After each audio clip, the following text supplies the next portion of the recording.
नमस्कार दोस्तों। आज मैं जो मनु स्मृति रामायण को लेकर के बहुत विवाद चल रहा है देश में।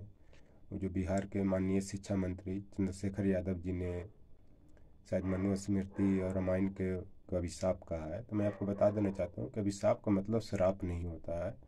अभिशाप का मतलब लांछन होता है, कलंक होता है। तो इस कारण इसको तिल का ताड़ नहीं बनाया। दूसरी चीज़ की मनु स्मृति जो है मनुवादियों का देन है। एक समय था जब मनु स्मृति को ब्राह्मण को रक्षा करने के लिए लिखा गया।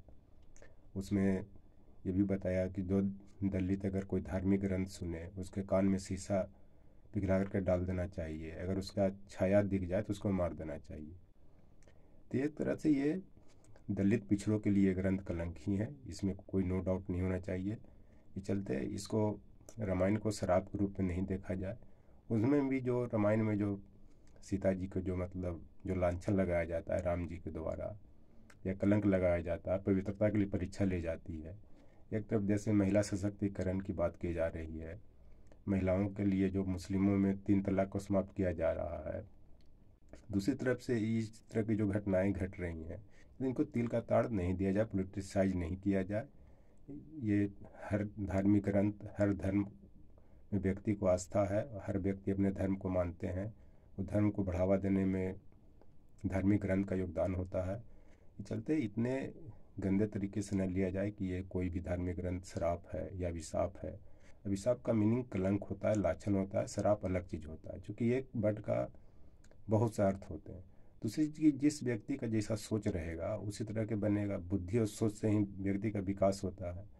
और जिस घर में बचपन से ही मनुस्मृति देखने को मिलेगा, पढ़ने को मिलेगा, तो समाज में नफरत पैदा करेगा ही करेगा, इसमें नो डाउट है।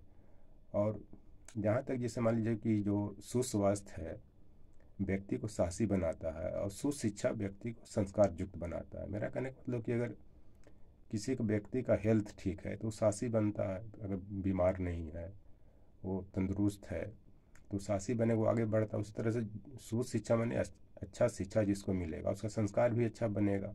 वो संस्कार देने में पुस्तकों की योगदान योगदान होता है, चाहे नैतिक पुस्तक हो चाहे धार्मिक पुस्तक हो। लेकिन जिस धार्मिक पुस्तक में अगर इस तरह की बातें रहेंगी, समाज को तोड़ने वाली बात, नफरत फैलाने वाली बात। कि एक समय था कि भारत में जब दलित या पिछड़े चलते थे तो अपने वो हाथ में झाल लेकर के या ढोलक लेकर के चलते थे कि मैं आ रहा हूँ, इससे दूरी दूरी दूरी लोग बनाते थे। वो समाज नहीं है। दूसरी चीज़ की, ये मनुस्मृति का समय नहीं है। ये देश संविधान से चल रहा है, संविधान का समय है। भारत का संविधान सर्वश्रेष्ठ है। भारत की संविधान देश के विकास में योगदान देता है, भाईचारा बढ़ाता है, धर्मनिरपेक्षता का प्रतीक है। इस चलते इसको तिल का ताड़ बनाने का प्रयास नहीं किया जाए। इस चलते मनुस्मृति में जो कहा जा रहा है जो जरा वो ठीक नहीं है। वो मनुस्मृति पर लोग बहुत तरह तरह की टिप्पणी करते हैं। ऐसा क्यों करते हैं, इसको भी सोचने की बात है। ये चलते इनको जो माननीय शेखर यादव जी को उनको टारगेट बनाने का प्रयास नहीं करें। वो अभिशाप का मतलब वो नहीं होता है जो आप लोग समझ रहे हैं कि किसी को श्राप देना, किसी को बद्दुआ देना, या कलंकित करना होता है, लांछन लगाना होता है। उसके बाद किसी का चरित्र को गलत तरीके से उभारना होता है, इस तरह से कलंकित करना होता है। तो ये कारण इसको तिल का ताड़ नहीं है। दूसरी चीज़ की, किसी भी बच्चा का जो प्रथम पाठशाला होता है वो घर होता है। घर का मतलब कि बच्चा का जो है वो माँ बाप से ही संस्कार मिलता है, घर से ही संस्कार मिलता है। जैसा उसका संस्कार मिलेगा उसी तरह से वो आगे बढ़ेगा भी, उसी तरह से उसका विकास भी होगा। और दूसरी चीज़ की, कोई भी बच्चा अगर मातृभाषा या शिक्षा सीखता है जो प्रारंभिक पाठशाला में, वो संघर्ष करके सीखता है। उसको कोई ज़बरदस्ती नहीं करता, उसी तरह कोई संघर्ष करके आगे बढ़ता है। और उस संघर्ष को मान लिया जाए कि अगर भारतीय संविधान लिखा गया है, मनुस्मृति के प्रतिक्रिया में भी कह सकते हैं कि लोगों ने ऐसा समझा, जो हमारे संविधान निर्माता थे और खासकर बाबा साहब ने, कि क्या क्या इस धर्म, कौन कौन सा धार्मिक ग्रंथ ने देश में विनाश फैलाया है, इसको कैसे रोका जाए, कैसे तोड़ा जाए, कैसे देश को मजबूत किया जाए। उसी तरह से उन्होंने बहुत सा देशों का संविधान का अध्ययन किया।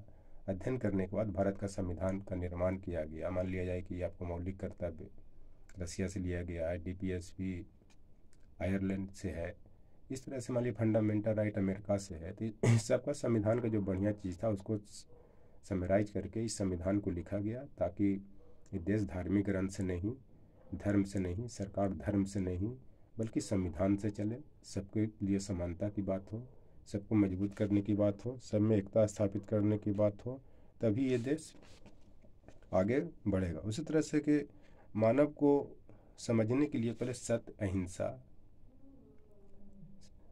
अहिंसा, उसके बाद फिर भाईचारा, ही सबको समझना पड़ेगा। मेरा कहने को तो गांधीवादी विचारधारा को समझना पड़ेगा। आज भी लोग गांधीवादी विचारा को लेकर के ही चल रहे हैं, न कि मनुस्मृति से। अगर ये देश अगर देश में अगर मान लिया जाए कि मनुस्मृति से या जो भी इस तरह के धार्मिक ग्रंथ से अगर मान लीजिए स्वतंत्रता मिलता, तो महात्मा गांधी भी अगर इसी धार्मिक ग्रंथ को फॉलो करते हुए देश की आज़ादी को दिलाते।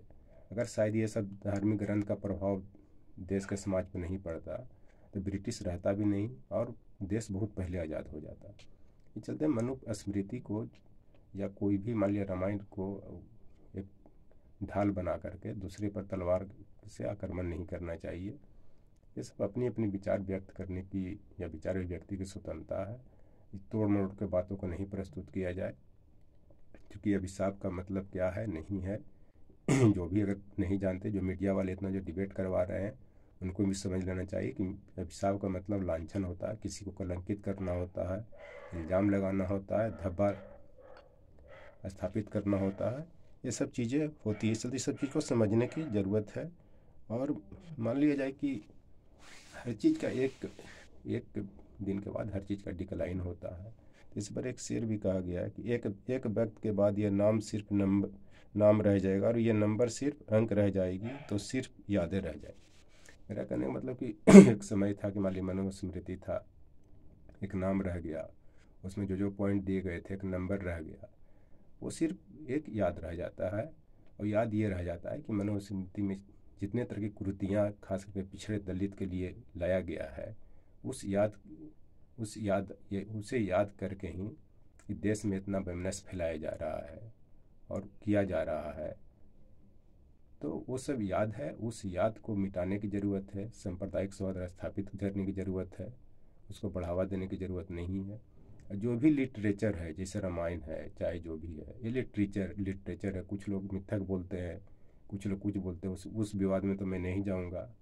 इन सच्चाई है कि जब धार्मिक ग्रंथ है, हर लोग को अपने अपने धर्म में आस्था होता है और हर लोग अपने धर्म को सुरक्षित करें। ये नहीं कि एक दूसरे धर्म को नुकसान करें, मॉब लिंचिंग करके मारें या और किसी तरह के दंगा फसाद हो, ये नहीं कहता है कोई धर्म शांति स्थापित की बात करता है। ये चलते ये सब यादें रह जाते हैं, क्या मनुस्मृति है नहीं है, आज उसको कोई भी नहीं देख रहा है। जो पढ़े लिखे, जो मान लिया जाए कि उसको ब्राह्मण को रक्षा के लिए बनाया गया, वो भी आज नहीं मानते हैं, जब देश के समाज की स्थिति देखते हैं।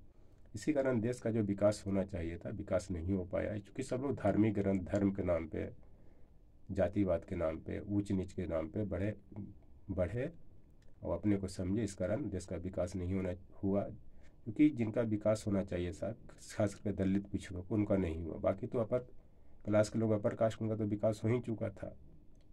तो विकास को रोकने में कहीं ना कहीं कोई भी धार्मिक ग्रंथ ने बाधा उत्पन्न किया है, चाहे वो मुस्लिम धार्मिक ग्रंथ हो, चाहे हिंदू धार्मिक ग्रंथ हो। ये सब समाज को तोड़ने का ही काम किया है। और उस समाज को अगर मजबूत कोई किया है, तो भारत का जो सबसे बड़ा धार्मिक ग्रंथ वो संविधान है, और संविधान से ही देश चल रहा है, और संविधान ने देश को मजबूत किया है। लोगों को आस्था है, न कि ज़्यादा धार्मिक ग्रंथ पर। और वो अलग चीज़ है कि अपने अपने धर्म के लोग अपने अपने धर्म ग्रंथ की रिस्पेक्ट करते हैं, आदर करते हैं, पढ़ते हैं, क्योंकि धर्म एक नैतिकता का द्योतक होता है। लेकिन वो धार्मिक ग्रंथ किस काम का जिसमें नैतिकता ही नहीं हो, नैतिक शिक्षा ही नहीं हो, तो कोई धार्मिक ग्रंथ को उपयोग नहीं रह जाता। तो उसी के कारण ये भी कहा गया है कि अगर गरीबों का अगर जीवन न देखा तो क्या देखा, कोई उजड़ा हुआ गुलशन न देखा तो क्या देखा, हकीकत रूबरू होकर अनुभव दिलाएगी, बिना घर का कोई आंगन न देखा तो क्या देखा। इससे ऋषि में है कि जिसने गरीबी नहीं देखा, जिसने झोपड़ी में नहीं रहा, वो गरीबी का क्या हाल जानने गया। उसी तरह मान लिया जाए कि अगर वो घर है जिसमें आंगन नहीं देखा, आंगन माने विशालता का प्रतीक है कि वो चारों पट्टी एक घर जो बाउंड्री के बीच में, वो मैंने विशालता का प्रतीक है कि आंगन में है कि उस सब घर से लोग उस आंगन में आते हैं। जैसे जितने भी घर बने हुए हैं घेरा में, वो सबको निकल कर के आंगन में ही आना। उसी तरह से ये देश एक आंगन है, और इस आंगन में हर संप्रदाय के लोग, हिंदू, मुस्लिम, सिख, ईसाई, बौद्ध, जैन, ये सब आते हैं और सब एक जगह मिलते हैं। आंगन में भी गांव में देखते होंगे सब एक जगह खाना पीना होता है, सब मिलजुल कर रहते हैं। तो इसी तरह से ये आंगन का प्रतीक है। ये संविधान भी एक आंगन है जहाँ पे सभी धर्म के लोग आते हैं, एक हो जाते हैं, मिलन करते हैं। तो इस संदर्भ में ये मनुस्मृति या रामायण को इतना बड़ा तिल का ताड़ न बनाया जाए। एक कहावत भी कि संगत से बुद्धि होते, संगत से बुद्धि जात है। अगर आप मनुस्मृति पढ़ेंगे, आपका दिमाग भी उसी टाइप का होगा, सोच भी उसी टाइप का होगा।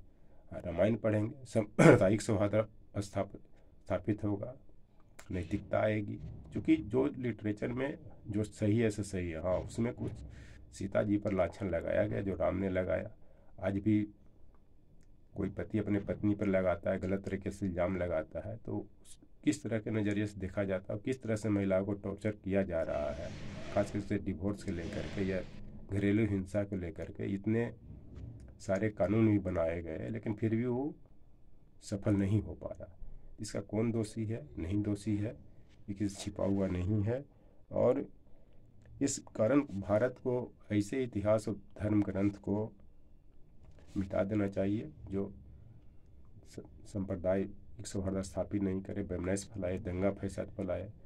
और उस धार्मिक ग्रंथ या उस इतिहास को लिखा जाए कि देश को कैसे मजबूत हो, राष्ट्रीय एकता अखंडता कैसे मजबूत हो, लोग कैसे सुरक्षित रहे। तभी इतिहास का पुनर्लेखन सफल होगा।